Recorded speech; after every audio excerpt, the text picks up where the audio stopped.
কার খেলা? এবার কিন্তু আওয়াজ নাই, জোরে বলেন কার খেলা? মুসলমান বলছে, বাবা তোরা তো অনেক কাহিনী করলি, আমার একখান সুযোগ দে।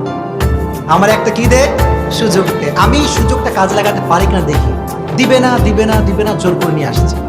এখন মুসলমান নিয়ে আসে বলছে, এরে কেমনে মুসলমান বানাই? না আছে ক্রুশ, না আছে আমাদের কাছে কোনো প্রকারের লাল কি বলে এটা সিঁদুর, কেমনে মুসলমান বানাই?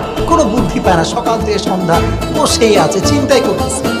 যখন সন্ধ্যার সময় আসছে তখন সুন্দর করে হুন্ডাটা নিয়ে গেছে মেকারের দোকান। মেকারকে বলছে, ভাই শোন, এই যে সাইলস্থানের পাইপ যেখানে ধোয়া বের হয় এটা কেটে দেয়, এর আগা কাটছে।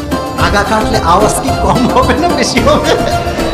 তো কাটার পরে বাইকখান টানতেছে, এমন ঢ্যাক ঢেরি আওয়াজ, এলাকার লোক সব ঘুমকে উঠে গেছে, সব নেমে চলে আসছে, ওই বন্ধুরাও আসছে। তোমার ঠাকুর কি হলো, কি করছি? বাবা দেখ, প্রথম দিন কি বানাইছিস কিছু আমি কিচ্ছু বলি নাই, দ্বিতীয় দিন কি বানাচ্ছিস কিন্তু আমি কিচ্ছু বলি নাই। আজকে আমি মুসলমান ঘরের সন্তান, একেবারে মুসলমানি দিয়ে মুসলমান বানাই ফেলছি। মুসলমানদের যে মেধা, যে তীক্ষ্ণতা, এই মেধাটা কম না বেশি? এই জন্য চালাক ঘরের যে সন্তান হবে সে কখনো কোনো প্রকার হতাশায় ভুগতে পারবে।